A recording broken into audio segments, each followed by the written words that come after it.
merci de m'avoir invité pour parler d'un aspect, en fait, d'un thème de recherche sur lequel je travaille actuellement. Et je voudrais commencer donc cette présentation par vous présenter ce projet de recherche, parce que finalement, ce que je vais vous dire aujourd'hui est un morceau de ce projet de recherche. Et il n'est pas, donc ma présentation ne va pas complètement coller à ce projet de recherche, et je vais vous expliquer pourquoi dans un instant. Mais vous allez voir que ça va quand même revenir à d'autres moments dans le cadre de cette intervention.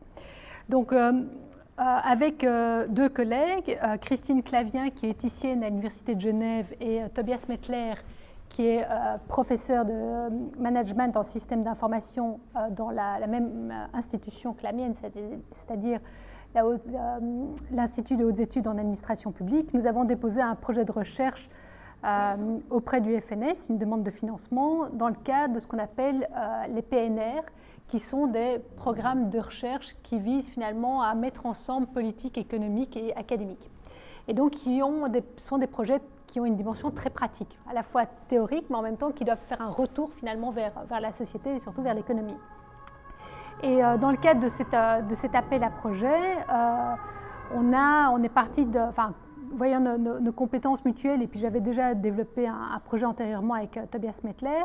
En fait, c'est vraiment lui qui nous a incité à dire mais pourquoi pas on ferait quelque chose sur ce qu'on appelle les IoTs, donc objets connectés, mais voilà, toujours des acronymes en anglais dans le domaine numérique, et sur le domaine de la santé, et plus précisément la santé au travail.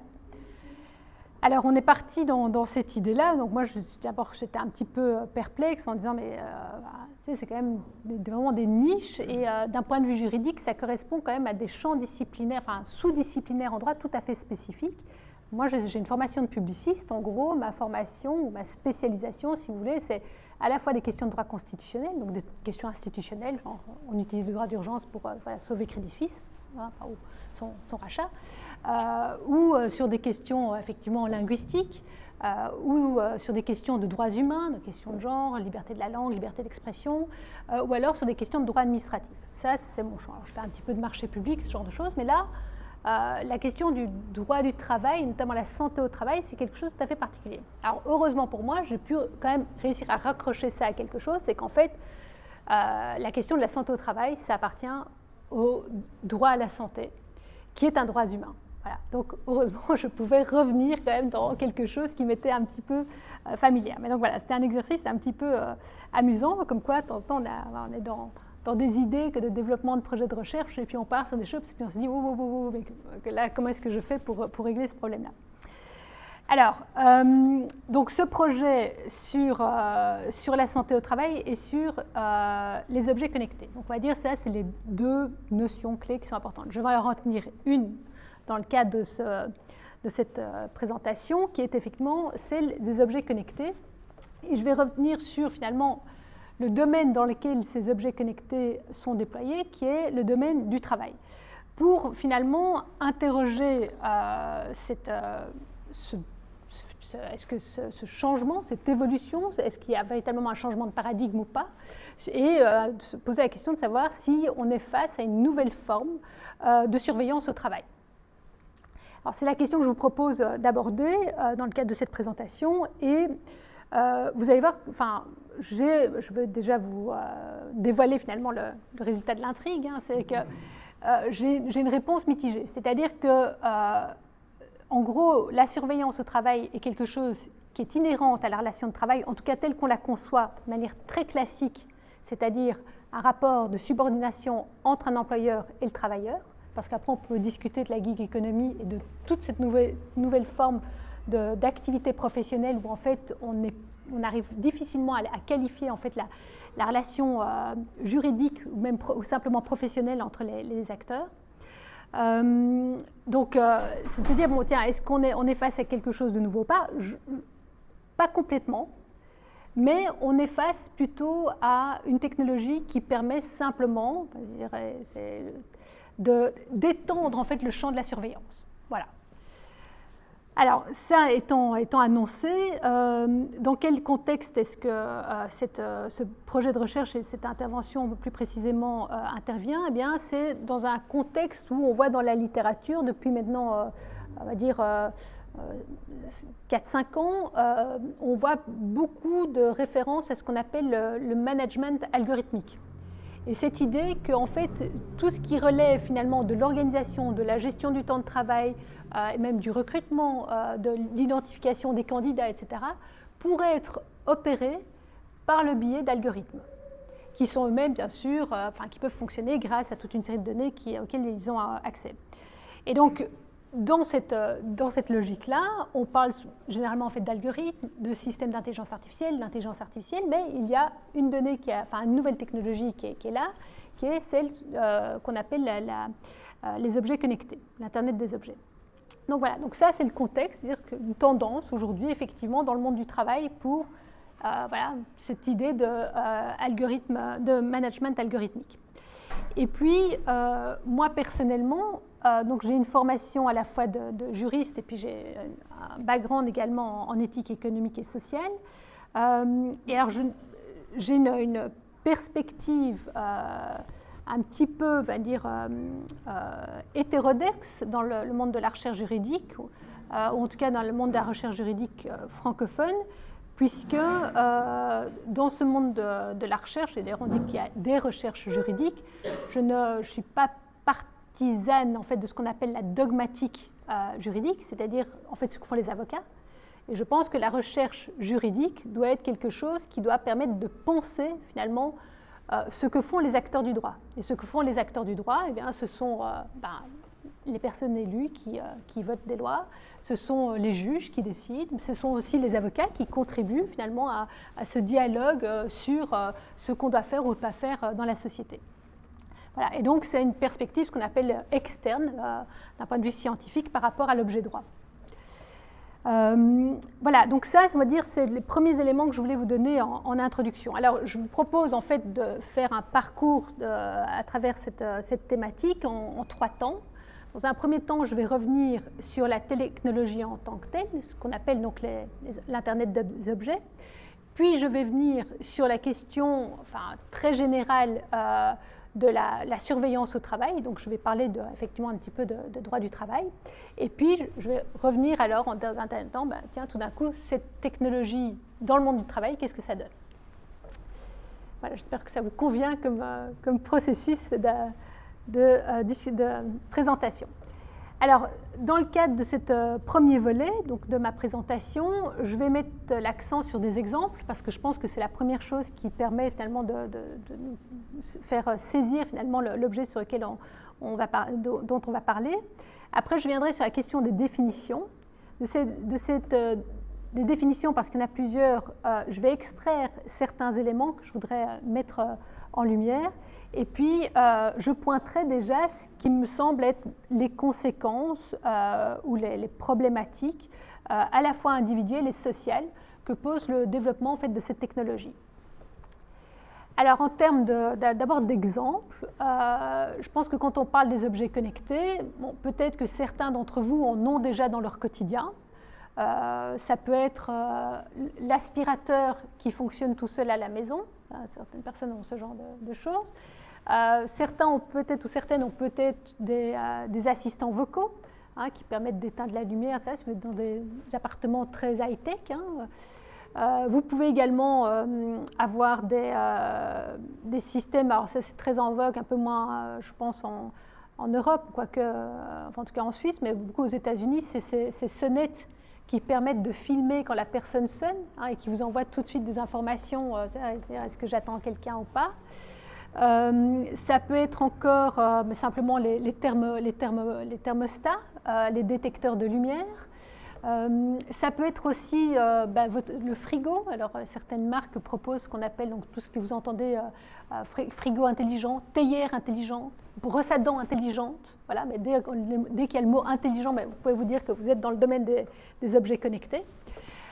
Vous avez aussi, alors là c'est un objet un peu plus, on va dire, avec une dimension un peu plus d'ubiquité avec les montres, puisque les montres sont à la fois des éléments qui vont pouvoir capter des données, combien de pas vous avez marché aujourd'hui, quelle est votre taux de saturation d'oxygène, ce genre d'informations qui peuvent être détectées avec des montres qui sont de plus en plus performantes et parfois où on se demande d'ailleurs si ce n'est pas devenu du matériel médical. Il y a toute une question là-dessus aussi qui se pose. Enfin, bref, il y a toute une série de choses dans notre vie quotidienne, hein, les jouets aussi intelligents qui sont là, mais en fait c'est sorti aussi de notre usage quotidien puisqu'on voit en fait que des tas de services publics recourent aussi à des objets connectés. C'est ce qu'on appelle les poubelles intelligentes, par exemple. Alors, ici, je vous ai mis une photo d'une poubelle qui peut détecter quand elle est remplie, ou sa quantité, mais ça peut être aussi, par exemple, chez ma maman, elle a une poubelle qui est dotée d'un capteur et qui va permettre de peser chaque fois la poubelle lorsque le camion vient la ramasser pour déterminer la taxe qu'elle va devoir payer. Et donc, voilà.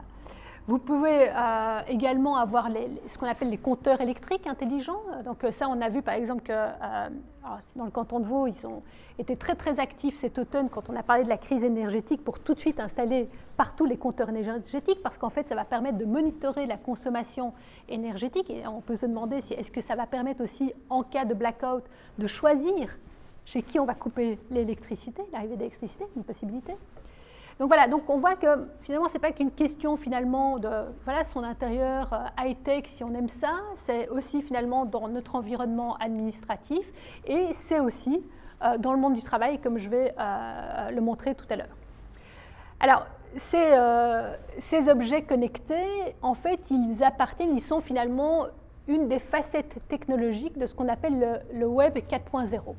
On a eu donc 4 générations de Web et à chaque génération, en fait, on a eu un type de technologie qui a accompagné cette génération. La première génération, on a eu la technologie, simplement l'ordinateur des années 90. Et puis après, on a eu, au début des années 2000, alors les plus anciens peut-être s'en souviennent, mais on a eu des plateformes de peer-to-peer. Donc, si vous êtes un peu fan de musique, vous avez peut-être connu Napster, qui était le premier échange de musique en ligne, absolument fantastique, qui était complètement illégal. Ça a causé pas mal d'ennuis à des étudiants qui ont eu des procès assez retentissants, malheureusement. Et puis, on a eu une troisième génération qui arrive en fait vers 2007 avec ce type d'engin. Donc, tout ce qui est en fait téléphone portable, on dit smartphone, de nouveau, mais le mot smart est là.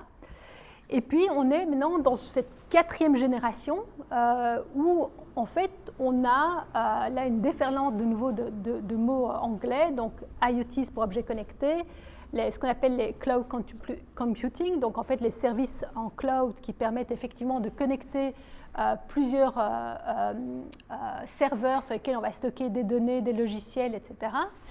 On a évidemment l'intelligence artificielle dont on parle beaucoup, le machine learning, donc des facettes de l'intelligence artificielle. On parle aussi de digital twins, donc les jumeaux numériques, ça nous vient du monde de l'ingénierie, qui permet en fait de créer des mondes virtuels de nos expériences physiques. Alors c'est très utile, par exemple, quand on veut construire un bâtiment pour tester sa résistance, etc. Mais aujourd'hui, on est en train d'imaginer des projets, par exemple, dans le domaine juridique, pour utiliser des jumeaux numériques pour des projets législatifs. Donc la Grèce, en Argentine aussi, les parlements se prêtent à ces expériences pour voir en fait si on pourrait imaginer la loi de demain qu'on testerait dans un monde numérique avant de l'adopter et de voir comment elle fonctionne dans le monde physique. Bon, c'est assez un petit peu effrayant. Oui, moi je trouve complètement effrayant. Bon, après on a ce qu'on appelle aussi le edge computing, qui est en fait une variante. C'est parce qu'on se rend compte que voilà, toute cette circulation de données, c'est un petit peu un problème, et donc on veut des services de stockage de données qui seraient plus à proximité des lieux où on doit utiliser ces données.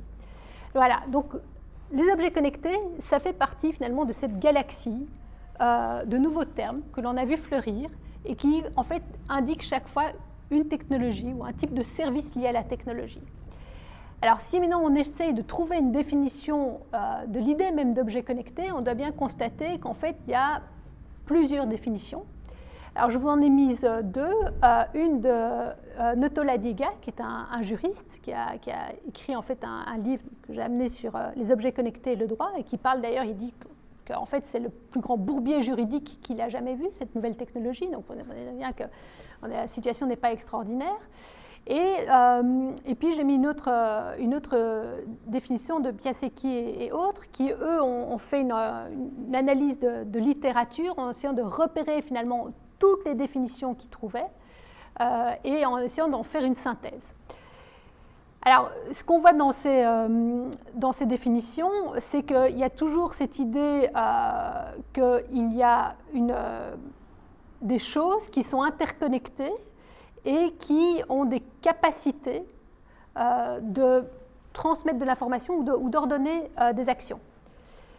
Et ça me permet donc de venir sur les spécificités de l'objet connecté. C'est que d'une part, et ça c'est assez intéressant quand même dans le monde digital où on est toujours sur la dématérialisation des choses, c'est que tout d'un coup on reparle d'objet. Donc on revient sur du matériel. Alors, il ne faut pas s'y tromper parce qu'en fait l'objet c'est uniquement finalement on va dire la facette qui permet de mettre généralement un sensor, c'est-à-dire un détecteur qui va pouvoir capter toute l'information qui nous entoure. Alors, ce n'est pas nécessairement des données personnelles, ça peut être des données environnementales. Par exemple, on développe beaucoup d'objets connectés dans le domaine de l'agriculture pour pouvoir en fait surveiller le taux de pluviométrie, la qualité de l'air, la qualité des sols, etc. Donc c'est un outil qui peut être très utile, par exemple, dans le domaine de l'agriculture. Dans le domaine de la mobilité, moi je pense, à tester, mais je pense que par exemple, si vous avez vu la dernière application des CFF, alors on peut parler des CFF pour d'autres choses aussi, on en a pas mal parlé ces dernières semaines, mais si vous avez vu la dernière application des CFF, aujourd'hui quand vous prenez le train, vous pouvez savoir quelle est la voiture dans laquelle il y a le moins de personnes. Et si on sait ça, c'est parce qu'en fait, il y a des détecteurs qui peuvent en fait mesurer la quantité de personnes dans la voiture. Et donc dire, voilà, en fait, là, la voiture est quasiment vide ou elle est plutôt assez remplie. Voilà. Donc on voit que c'est aussi très utile dans la mobilité. Et puis, donc, parce qu'il y a ces détecteurs, et alors la particularité, c'est que, en fait, je vais utiliser un terme, excusez-moi de la métaphore, un peu l'anthropomorphisme ici, mais ils vont pouvoir se parler. C'est-à-dire que finalement, ces détecteurs vont communiquer et grâce à Internet, ils vont être en réseau et ils vont pouvoir faire en fait circuler de l'information. Voilà. Et en fait, ces détecteurs, non seulement ils prennent l'information, mais ils peuvent également agir. Donc, par exemple, le détecteur de fumée ou le détecteur de lumière ou le système de chauffage avec un détecteur, mais il peut mesurer la luminosité dans l'espace et puis décider de s'allumer. Voilà. Donc il peut aussi, vous voyez, être dans l'action. Alors, ce qu'on peut aussi observer, comme je vous le disais en introduction, c'est que ces objets connectés se déploient vraiment dans tous les domaines. Alors, je vous ai parlé finalement de la maison.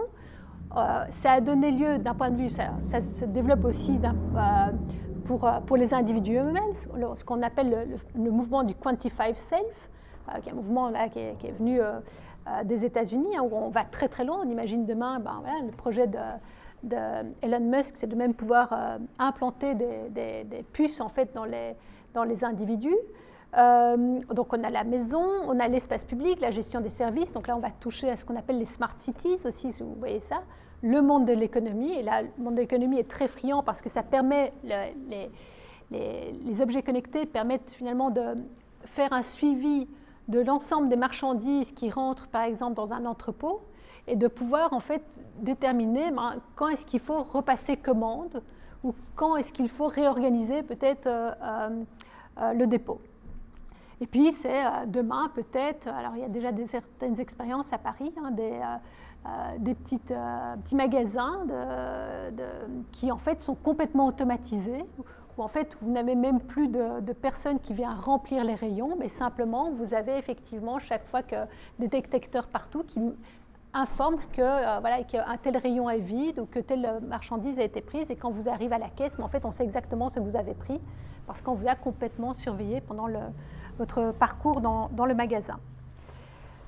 Alors, qu'est-ce que ce monde-là implique ? Alors, généralement, on parle souvent de la collecte de données personnelles, mais comme je vous l'ai dit, en fait, c'est au-delà des données personnelles, c'est toutes les données, et c'est une collecte de données à grande échelle, ce qui permet en fait de créer ce qu'on appelle le big data.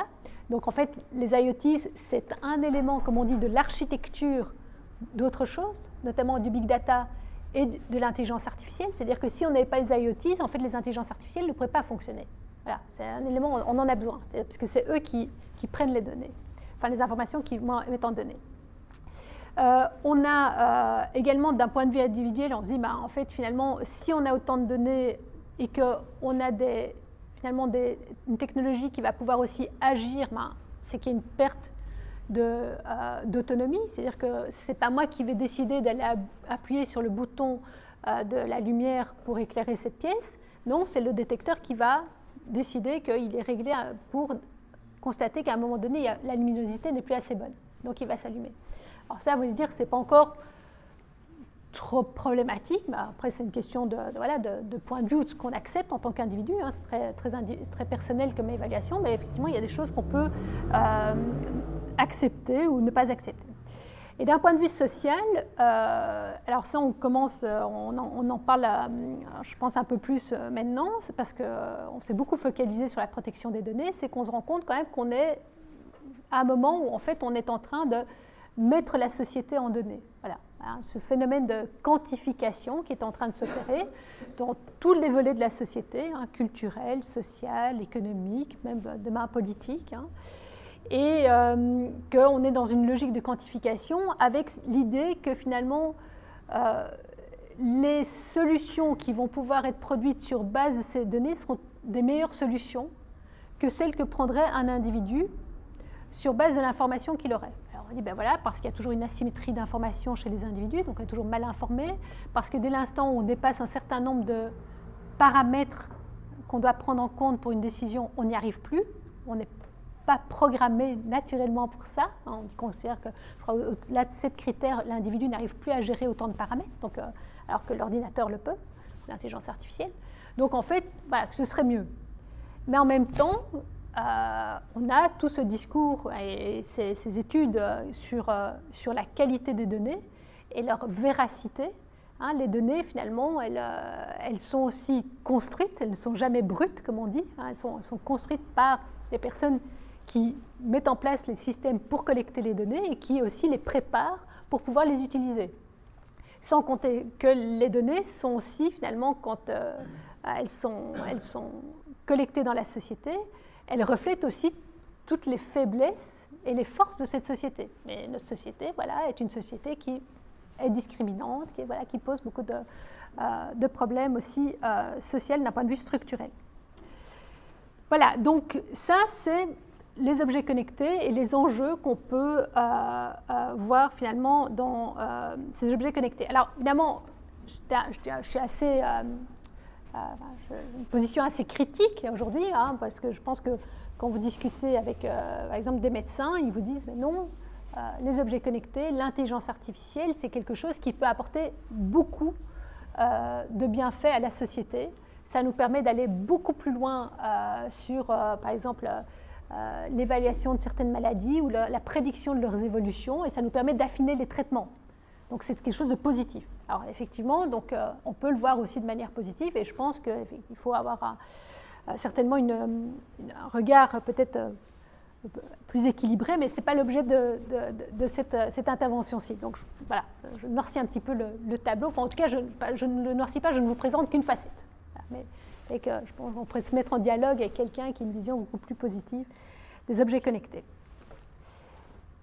Alors, maintenant, si on en vient sur le domaine du droit, je vais poser, parce que j'imagine que parmi vous, il n'y a pas nécessairement des juristes, donc je vais peut-être poser certains éléments pour vous expliquer un peu l'environnement juridique.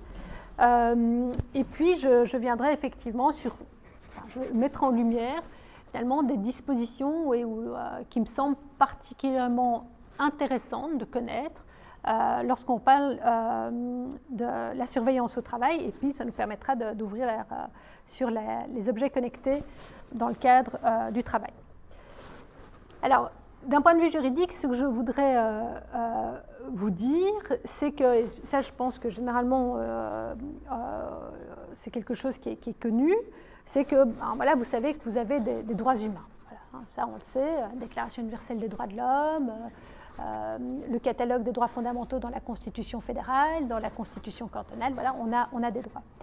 Et dans ces droits, effectivement, il y a des droits qui nous intéressent plus particulièrement lorsqu'on travaille sur les nouvelles technologies. Et généralement, c'est le droit à la vie privée, le droit à la protection des données. Ça, c'est vraiment un des droits très, très importants, étant donné, parce que j'ai déjà beaucoup parlé de données, qu'effectivement, c'est un des droits qui va permettre de protéger l'individu.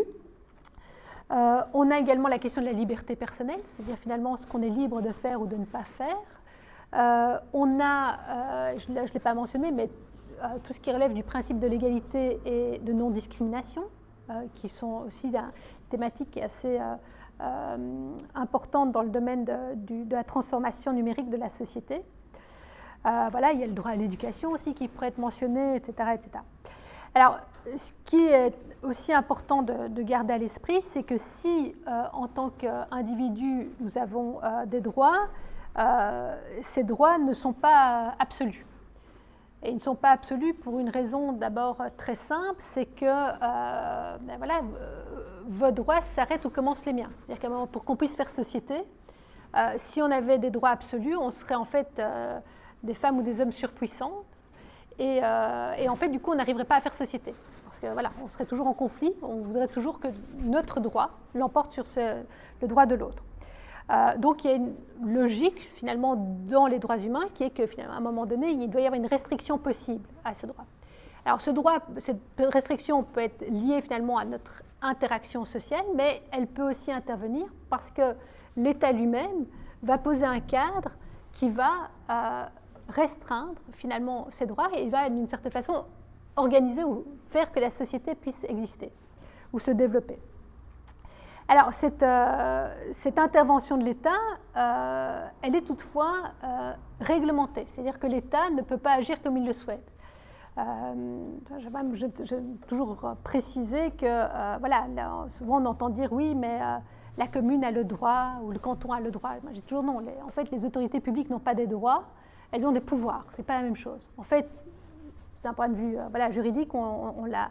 À travers la construction du système juridique, on a mis en place des institutions juridiques, des collectivités publiques, et on leur a transféré un pouvoir d'agir, mais qui est toujours un pouvoir spécialisé. C'est-à-dire qu'on leur a dit, vous pouvez agir dans tel et tel et tel domaine. Voilà. Alors que l'individu, lui, naturellement, il est, on va dire, c'est un peu une vision très, très rapide, ce que je dis, mais il est naturellement libre. C'est-à-dire qu'il voilà, est naturellement libre parce qu'il voilà, il est humain, et il va être restreint par le contact avec les autres ou par l'État. Mais l'État, quand il intervient, lui, il doit le faire dans le respect des règles qui lui ont été fixées par la communauté. Et donc c'est pour ça qu'on parle d'ailleurs d'État de droit. L'État doit agir dans le respect du droit qu'on lui a fixé. Alors, cette intervention pour restreindre les droits humains va devoir respecter une série de critères. Il va falloir y avoir ce qu'on appelle une base légale, c'est une disposition juridique qui autorise la restriction. Il va falloir qu'il y ait un intérêt, justement un intérêt public, donc voilà, par exemple la sécurité, la santé publique, etc. Et puis, il va falloir que la restriction soit mise en place dans le respect de ce qu'on appelle le principe de proportionnalité. C'est-à-dire qu'il va falloir justifier que la mesure finalement qu'on vous impose est nécessaire pour atteindre le but visé, qu'elle est légitime, donc c'est vraiment celle qui est utile pour atteindre ce but-là, et enfin qu'elle n'est pas disproportionnée par rapport au sacrifice qu'on va vous demander. Alors cette logique finalement de restriction des droits fondamentaux, je le signale juste ici, en fait c'est ce qu'on retrouve aussi dans le domaine de la protection des données. Donc en fait le traitement des données va être licite, donc légal, s'il respecte une série de paramètres de la part de la personne qui va collecter des données et traiter vos données. Alors ça, c'est le point de départ que je vais vous donner du point de vue juridique. Pourquoi ?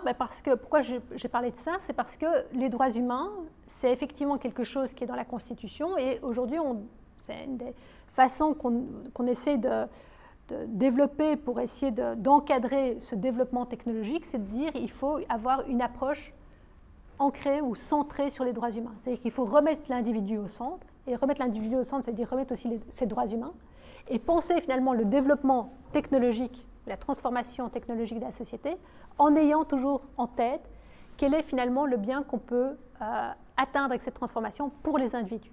Voilà. Et les droits humains sont finalement une boussole qui peut nous aider dans cette transformation. Alors, maintenant, si je viens sur le champ spécifique du droit du travail, donc qui est on va dire ce qu'on appelle une sous-branche dans le domaine du droit, ce qu'on peut observer, c'est, comme je vous le disais, c'est que dans la version classique de la relation de travail, employeur-travailleur, il y a une dimension de surveillance qui est inhérente et qui est en fait, on va dire même, moi je considère, qui est même instituée et légitimée par le droit. C'est-à-dire que quand on regarde le Code des obligations qui prévoit les dispositions en matière de contrat de travail, eh bien, il est prévu que chacune des parties a des devoirs ou des droits et que finalement, le travailleur doit prester l'activité qui lui est demandée dans le respect par exemple, d'un temps horaire et l'employeur, lui, doit de son côté payer salaire et peut également donner des directives sur l'exécution du travail. Donc, s'il y a une possibilité de donner des directives, c'est qu'il y a une possibilité finalement de contrôler aussi ce qui va être fait, parce qu'on va vouloir que finalement l'entreprise, que le travailleur, respecte ce qui lui a été demandé. Et s'il le fait, alors il respectera son devoir de loyauté à l'égard de son employeur. Donc ça, c'est une première chose. La seconde chose, donc le droit contribue donc au phénomène de surveillance, il l'institue, il la légitimise, et il pose aussi les limites de cette surveillance, et ça, c'est les droits fondamentaux. Et puis, je dirais, ça c'est un petit peu, peut-être un petit peu plus provoquant ce que je vais dire, mais encore que je ne pense pas qu'ici ça va vous choquer, c'est que le droit est aussi, quand je dis ça choquer, ça choque généralement plus facilement les juristes, c'est que le droit est le reflet d'une certaine conception politique du monde. C'est-à-dire finalement c'est une décision politique qui a été formalisée. Voilà. Et la décision politique est toujours finalement le résultat d'une lutte d'idéologie, et à un moment donné, il y en a une qui a gagné. Voilà. Alors généralement, on essaie toujours un petit peu de compenser, de mettre en place un consensus, donc on aménage un petit peu quand même pour que ça n'est pas simplement un rapport majorité-minorité, mais au final, finalement, le droit, il va toujours porter cette empreinte-là d'un certain choix idéologique. Et alors pourquoi je dis que ça peut choquer? Parce qu'en fait, la pensée juridique du XXe siècle, en tout cas, est construite sur cette idée de neutralité du droit. Le droit est neutre, il est objectif, et donc on doit l'accepter en tant que phénomène social. Tout le monde doit l'accepter parce que c'est neutre et objectif. Bon, quand on regarde comment une loi est produite, on ne peut pas dire que c'est quelque chose qui a cherché à atteindre la neutralité et l'objectivité. Ça ne marche pas, quoi. Mais voilà, dans le domaine du droit, on est assez fanat des fictions. C'est peut-être un truc qui devrait nous rapprocher du monde des humanités. Mais voilà, on a beaucoup de ce qu'on appelle des fictions juridiques. Mais en fait, on vit dans un monde quand même parfait, qu'on a très bien organisé. Les juristes, ça fait depuis, en tout cas le XIIe siècle, qu'ils sont au travail pour réaliser ce monde parfait. Et, parfois, ça grince un petit peu. Alors, maintenant, si on regarde la question des technologies digitales dans le monde du travail, en fait, on peut se rendre compte que les technologies sont en fait multifonctionnelles. Qu'est-ce que je veux dire par là? C'est qu'en fait, on peut avoir des outils technologiques qui nous aident à l'exécution de nos tâches professionnelles. C'est votre employeur qui vous met à disposition un ordinateur, peut-être un téléphone portable, etc. Donc finalement, c'est votre instrument de travail, et de plus en plus. Et je pense dans tous les types de métiers, où on voit de plus en plus arriver la technologie. La seconde chose, c'est qu'on voit que la technologie peut être vue aussi comme un moyen de protéger la santé au travail. Alors ça, je vais revenir là-dessus. Il y a des exemples effectivement très très parlant, c'est par exemple, on a développé des vestes pour les pompiers qui sont remplies de capteurs qui permettent de monitorer le stress des pompiers lorsqu'ils sont en activité dans un feu pour s'assurer en fait qu'ils ne prennent pas des risques inconsidérés. Voilà, c'est plutôt une bonne solution. On a aussi dans les solutions sympas ce qu'on appelle les exosquelettes. Les exosquelettes qui permettent effectivement aux ouvriers qui doivent porter des charges très lourdes d'avoir finalement un système qui va compenser pour les aider à manipuler. Donc ce système-là est aussi, enfin, on considère que ça fait partie du monde des objets connectés. Puis on a des choses peut-être plus évidentes, c'est les casques audio. Peut-être que vous avez dû télétravailler pendant le Covid et qu'on vous a donné toute une série d'appareils connectés qui vous permet effectivement de rester en contact avec vos collègues. Mais on a toute une batterie de choses aujourd'hui à disposition qui peuvent participer à la santé au travail, que ce soit en vous soulageant finalement des charges, en vous aidant d'un point de vue ergonomique ou qui diminue le risque pour votre vie. Et puis on a quand même des outils qui peuvent, donc des technologies qui permettent de surveiller l'exécution.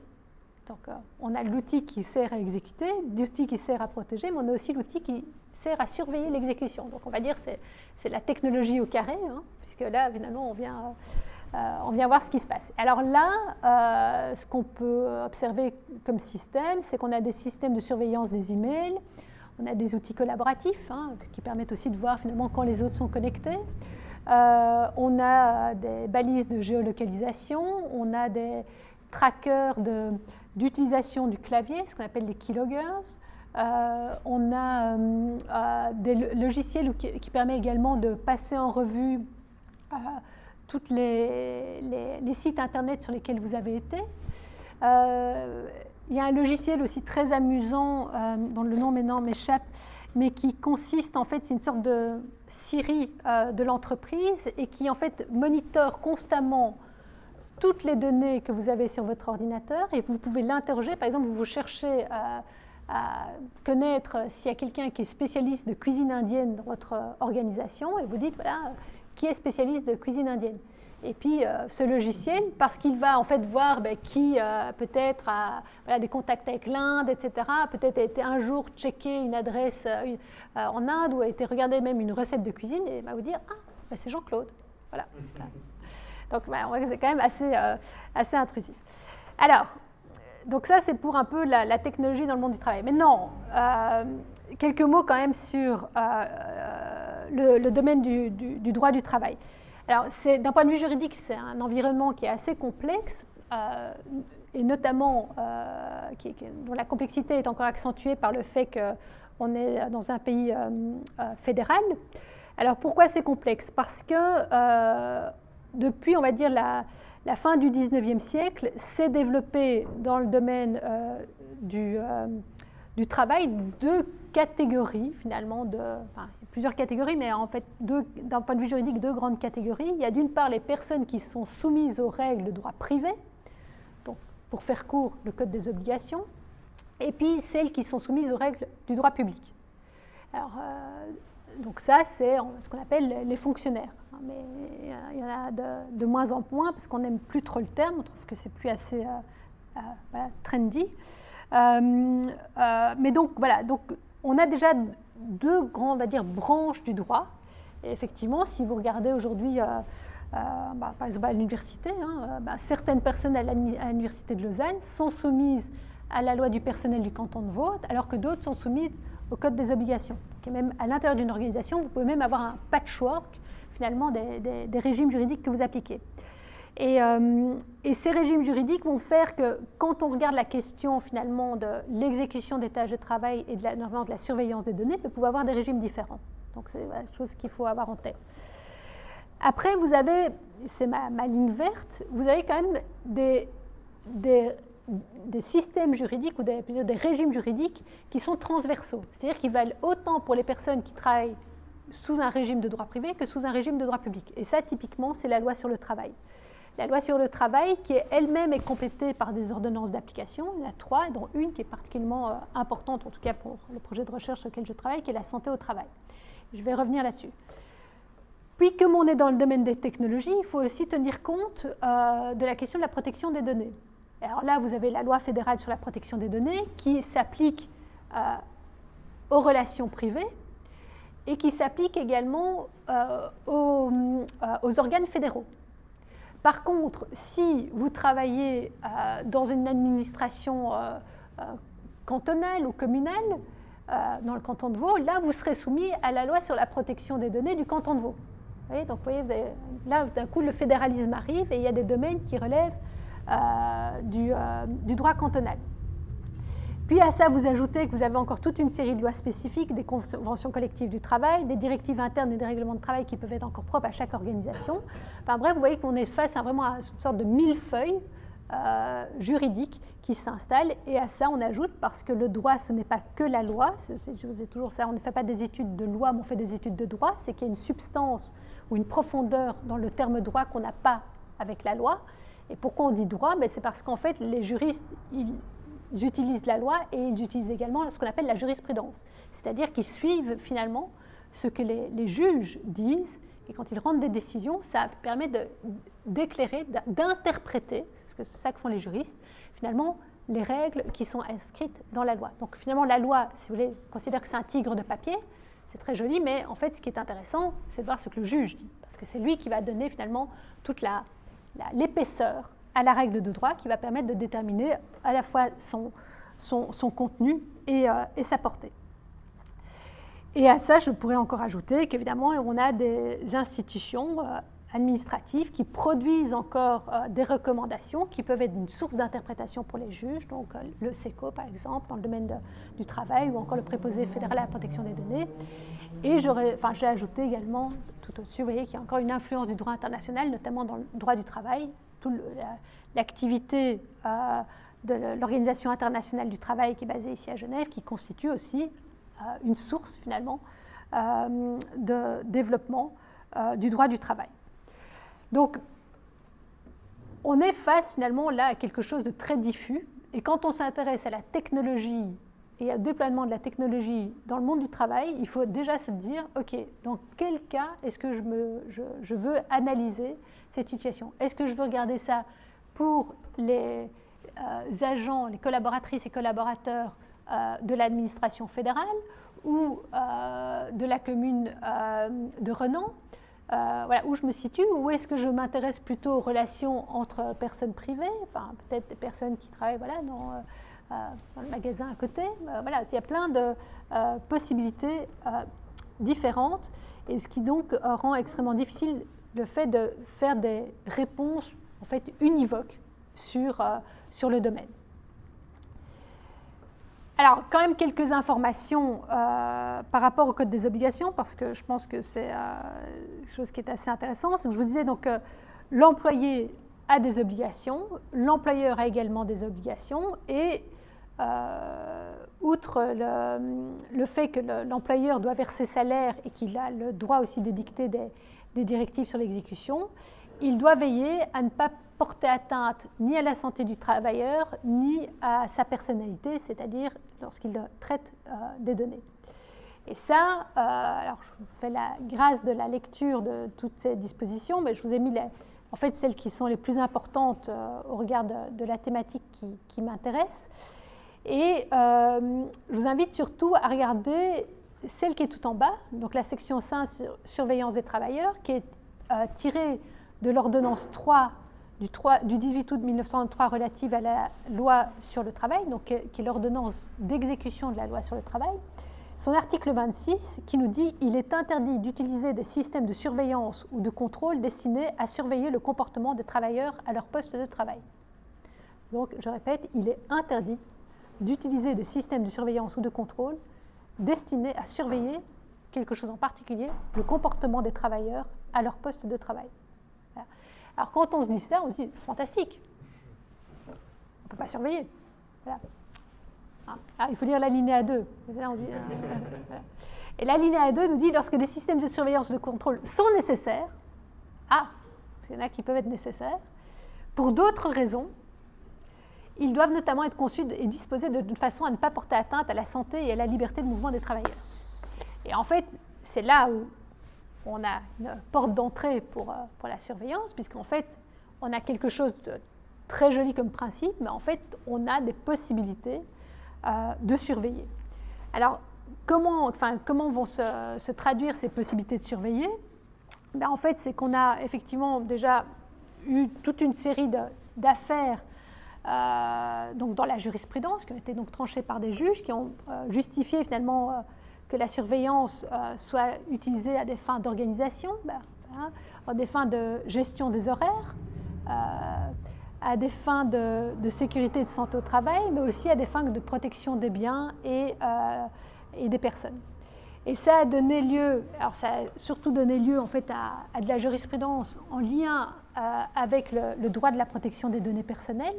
Et c'est une jurisprudence, c'est assez intéressant quand on regarde les cas, parce qu'en fait on se rend compte que si on regarde la jurisprudence produite par la Cour européenne des droits de l'homme, par le tribunal fédéral ici en Suisse, ou au Luxembourg, en France, en Allemagne, en fait on a toujours un peu les mêmes cas. Donc on peut dire que les employeurs ne sont pas très créatifs dans leur méthode de surveillance pour l'instant, parce qu'en fait, finalement, c'est chaque fois les mêmes problèmes, les mêmes types d'enjeux qui reviennent. Alors, qu'est-ce qu'on voit? C'est qu'on a eu des affaires qui relèvent sur la surveillance vidéo des travailleurs sur leur lieu de travail, surveillance des emails avec des logiciels espions, surveillance des sites fréquentés sur Internet, donc toujours par le biais d'un logiciel, le phénomène de la géolocalisation aussi.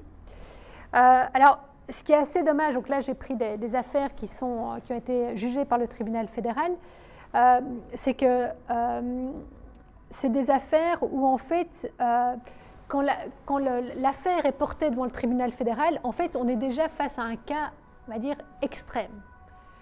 Donc évidemment, c'est un cas où le tribunal lui va toujours dire non, l'employeur il avait raison de surveiller.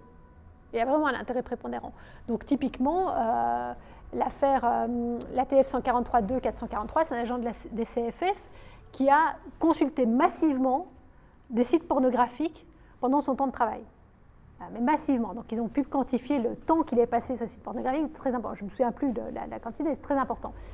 Et effectivement, à un moment donné, vous dites, il est quand même rémunéré pour faire une prestation. Et alors, le type avait de très bons états de service en plus, c'était ça qui n'était pas simple. Donc, le magistrat, il arrivait à bien combiner les deux activités. Mais en attendant, il a quand même été licencié, je pense que c'était avec effet immédiat. Et alors, ce qui est aussi intéressant, c'est que finalement, la question qui se pose toujours au tribunal fédéral, c'est de savoir si ce type de preuve, en fait, quand les employeurs reviennent en disant, en fait, je l'ai licencié parce que j'ai pu constater qu'il a fait ceci ou cela, c'est-à-dire, est-ce que cette preuve est recevable ou pas pour le tribunal? Et en fait, dans le Code de procédure civile, il y a une disposition qui prévoit que si le juge peut décider, donc une preuve qui est obtenue de manière illicite, parce que là, en fait, vous avez traité des données parfois de manière illicite, parce que vous n'avez pas le droit de surveiller sauf si vous informez votre employé, mais en fait, quand l'atteinte est tellement grave que le juge peut quand même accueillir cette preuve-là pour trancher son cas. Voilà, et c'est généralement ça qui se passe, c'est qu'en fait, quand ça arrive devant le tribunal, vous voyez, le tribunal fédéral, en fait, c'est un cas extrême. Donc à la fois, c'est intéressant, mais en même temps, on se dit, en fait, ça ne me dit pas grand-chose du phénomène de la surveillance au travail.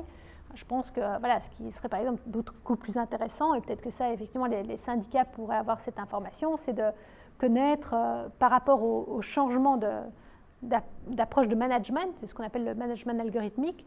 Aujourd'hui, quel est le taux de maladies au sein donc de burn-out, le turnover dans les entreprises. Là, parce que là, on pourrait se dire, en fait, un élément qu'on sait, c'est quand même le développement de la surveillance digitale est un facteur de stress pour les travailleurs. Et donc, mais ça, généralement, les gens ne s'en plaignent pas, ou en tout cas, ils ne font pas des procès à leur employeur pour ça. Donc, donc en fait, on n'a pas vraiment de visibilité. Le problème, c'est qu'il faudrait réussir à avoir des données plutôt sur la situation de la santé des travailleurs dans les entreprises et le taux de turnover, pour en fait, et après, connaître les changements de pratiques managériales dans les entreprises pour se dire, tiens, il y a un effet effectivement en tout cas de corrélation et peut-être de causalité. Alors, il n'empêche, qu'est-ce que le juge fait quand il est face à ce type de surveillance? Il va regarder effectivement s'il y a un intérêt prépondérant de l'employeur. Donc, est-ce qu'effectivement l'employeur peut justifier finalement qu'à un moment donné, il ait déployé ce type de surveillance? Il va regarder si cette surveillance a été mise en place de manière quand même à ne pas porter atteinte à la santé et à la liberté du travailleur. Donc, on va quand même, voilà, il y a quand même une certaine règle de proportionnalité dans le déploiement de la surveillance. Il va respecter les principes de protection des données. Et puis, surtout, c'est que normalement, s'il veut l'utiliser, il doit avoir informé le travailleur. Et ça, c'est généralement le truc qui manque dans les systèmes dans les collectes d'informations issues des systèmes de surveillance. Alors, ce qui est assez intéressant aussi, je le signale, c'est que si on regarde la jurisprudence de la Cour européenne des droits de l'homme, vous avez vraiment le même type. Donc, par exemple, l'affaire des sites pornographiques, vous avez exactement la même affaire en France, et c'est arrivé jusqu'à la Cour européenne des droits de l'homme. Voilà. Et ça, je pense que c'était quelqu'un de la SNCF aussi. Voilà, l'affaire Libert. Alors, je ne sais pas s'il y a une prédisposition, enfin, je laisse ça à votre imagination, mais vous avez peut-être la coordination du travail, je ne sais pas. Mais voilà, il y a le même genre d'affaires. Et là, ce qu'on voit, c'est qu'on a quand même, de la part de la Cour européenne des droits de l'homme, elle est manifestant quand même un peu plus on va dire, une autre façon d'évaluer ou d'interpréter les questions, puisqu'en fait, elle constate chaque fois qu'il y a une violation de la protection de la vie privée. Donc, voilà. Alors, mais comme je vous disais, le juge du tribunal fédéral, généralement, c'est la question de savoir est-ce qu'il a le droit de recevoir la preuve. Donc, voilà. Donc, il n'y a peut-être pas complètement non plus sur la question de la vie privée. Donc, c'est pour ça que la jurisprudence du tribunal fédéral, finalement, elle nous laisse un peu sur notre faim. Alors, maintenant, si je viens sur le déploiement de l'Internet des objets dans le monde du travail. Donc, comme je vous l'ai dit, on voit que finalement, ces objets connectés, on peut les avoir à des fins de surveillance, donc c'est ma technologie au carré. On peut l'avoir à des fins de sécurité au travail, je vous ai parlé, les exosquelettes, et puis on peut l'avoir simplement sur des fins de santé au travail. Et ça, c'est notamment ce qu'on étudie, nous, dans le cadre de notre projet de recherche.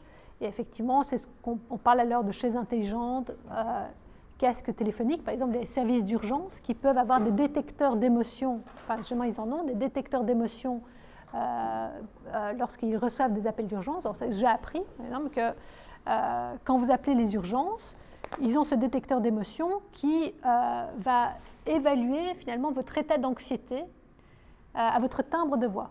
Donc, si vous avez un accident, soyez complètement paniqué au téléphone pour être sûr que l'ambulance vienne. Voilà. Si vous êtes dans la maîtrise, dans le contrôle de vous-même, elle va venir plus lentement. Donc voilà. Donc ça c'est un petit peu. Donc, je peux vous dire, voilà, quand même, maintenant que je sais ça, moi j'ai toujours. Non, vraiment être super inquiet. Sûr moins d'avoir un service.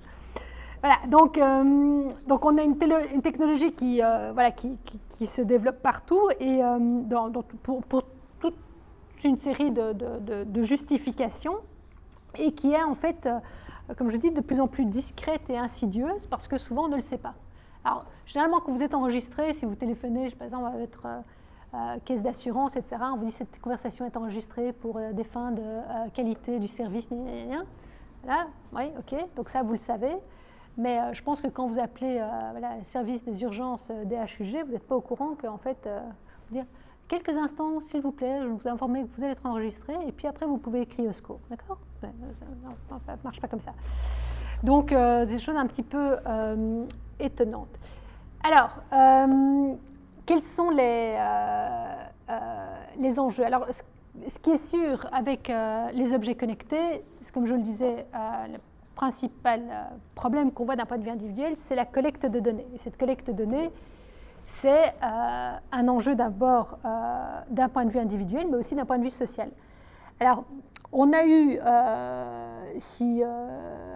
peut-être que vous avez lu dans la presse ou entendu à la radio,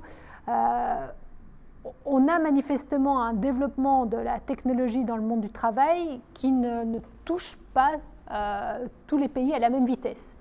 Et il y a un pays qui, malheureusement, qu'on suit quand même souvent dans les tendances, c'est les États-Unis, où là, on est vraiment déjà passé dans la phase qu'on appelle dystopique. C'est vraiment la question du développement des objets connectés dans le monde du travail est un méga sujet de recherche. parce qu'effectivement, on voit bien qu'avec des entreprises comme Walmart, Google, Amazon, etc., je pense que vous avez entendu parler de tous les problèmes de... c'était, je pense, Amazon qui voulait se vanter d'être l'entreprise la plus moderne en termes de management, où finalement tout était informatisé, que voilà, on a appris que les employés devaient même uriner dans des bouteilles puisqu'ils n'avaient pas le temps d'aller aux toilettes pendant leur pause. Donc voilà, donc situation complètement dystopique. Si c'est ça la bonne organisation du travail, ça laisse un peu sur sa faim.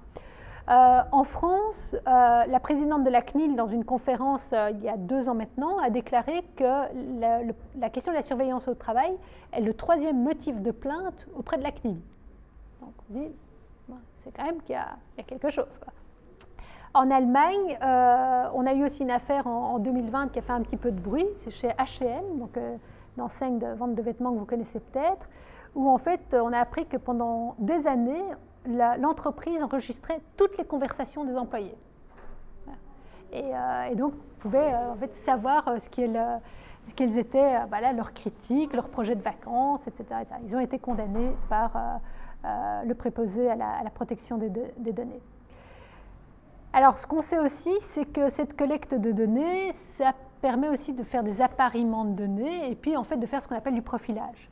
Et ce profilage permet évidemment d'orienter les individus sur certains types de solutions, mais aussi finalement de décider dans le monde du travail si on va leur donner une promotion, voire peut-être même les licencier. Alors, un des enjeux qu'on voit aussi dans le domaine des objets connectés avec cette collecte de données, c'est la question du consentement.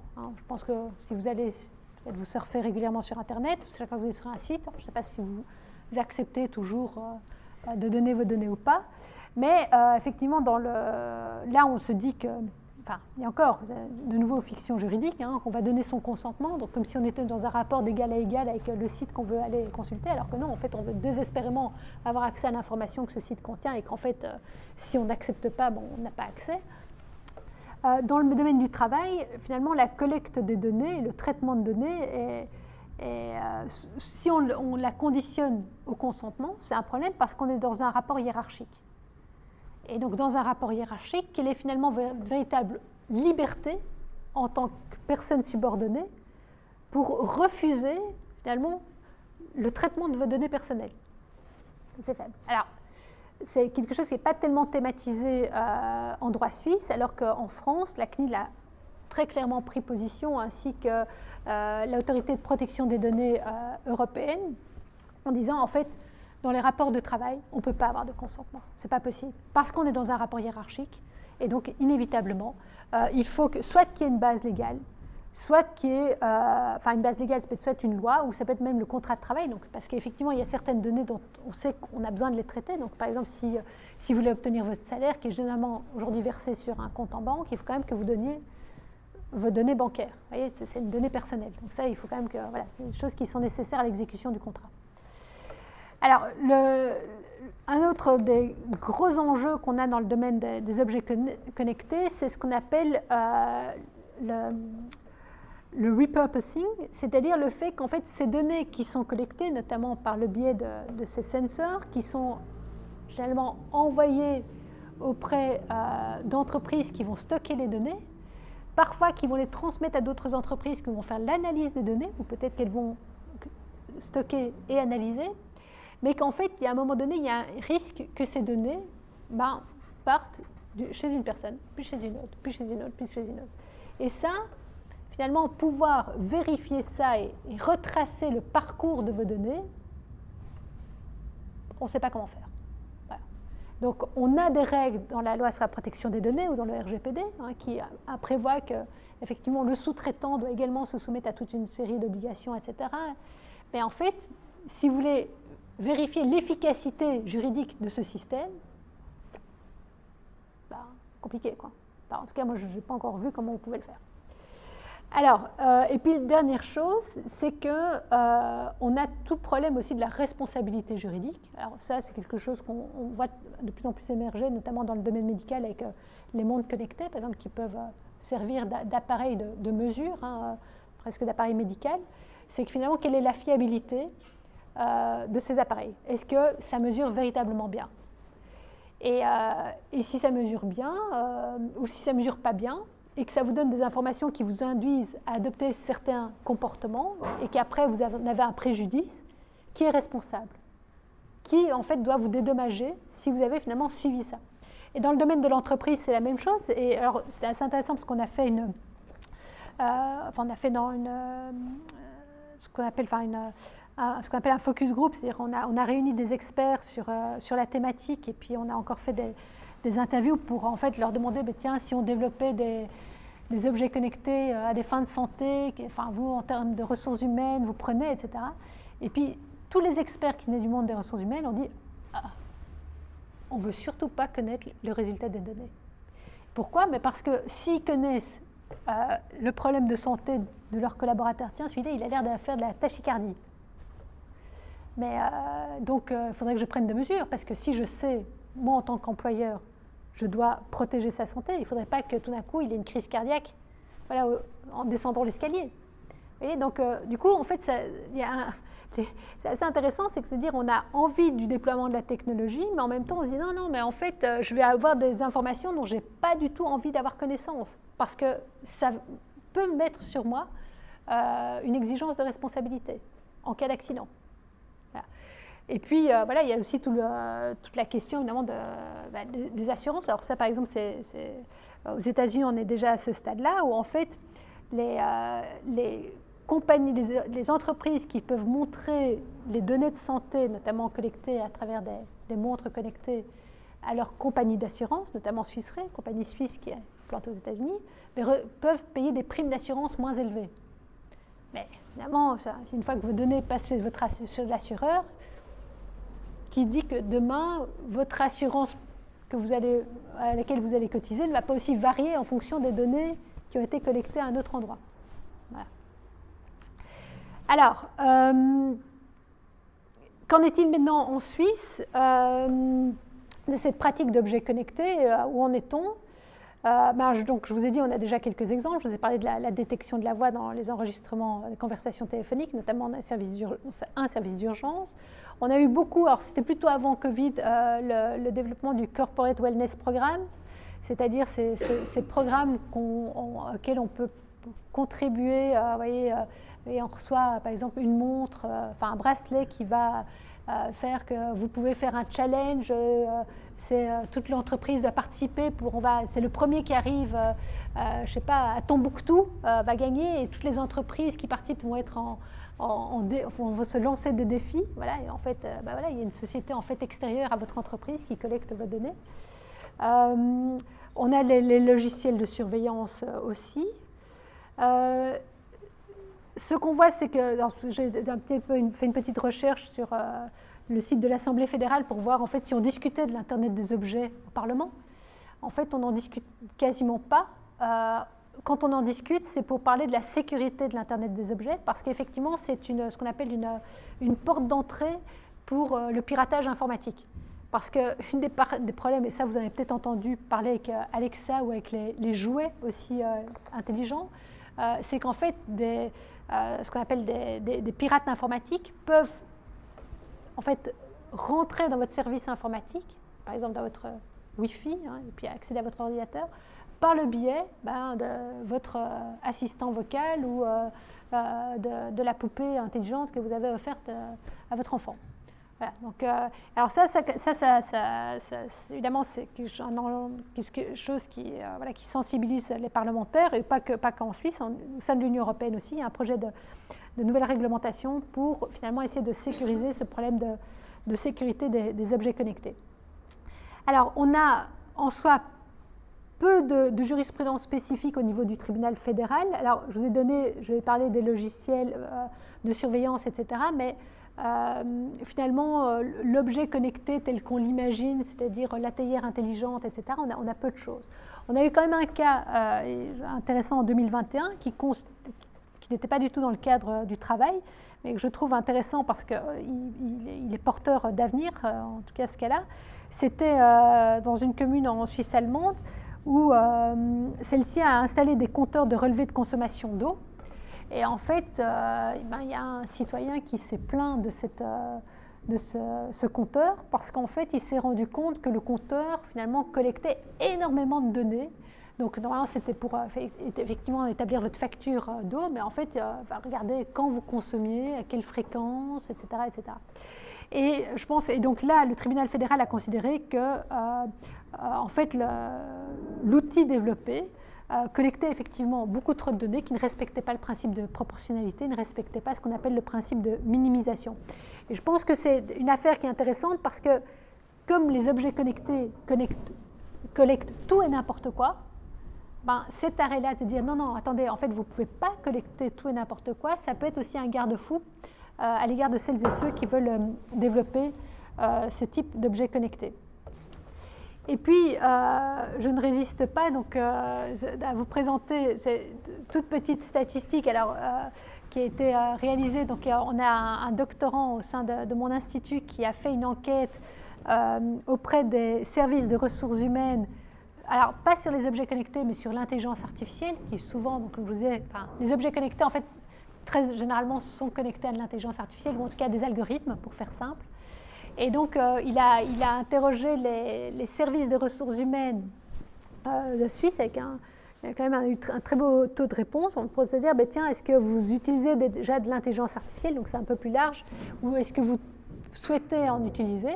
Et vous voyez qu'en fait, on a un taux de réponse qui est de l'ordre de 21 ou 24%. Et donc, on voit qu'en fait, il y aurait plutôt une tendance. Donc, on a plus de déploiement, par exemple, d'intelligence artificielle dans les entreprises privées que dans les entreprises publiques. Mais par contre, manifestement, le secteur public, les personnes qui travaillent dans le secteur public seraient plus en faveur de l'intelligence artificielle que les personnes dans le secteur privé. Ça, c'est aussi un petit peu surprenant comme résultat. Il y a plusieurs résultats comme ça qui sont un peu contre-intuitifs de mon point de vue. J'aurais pensé que finalement, dans le secteur public, on serait plutôt classique dans la façon de gérer l'organisation et que finalement, on n'a pas tellement envie de recourir à ce qui peut parfois être un peu du gadget. Mais là, au contraire, semble-t-il non. Donc voilà, c'est une étude, je pense, qui mérite d'être suivie. On verra ce qu'elle nous permettra d'apprendre dans le futur. Je vous remercie. J'espère que je n'ai pas été trop long.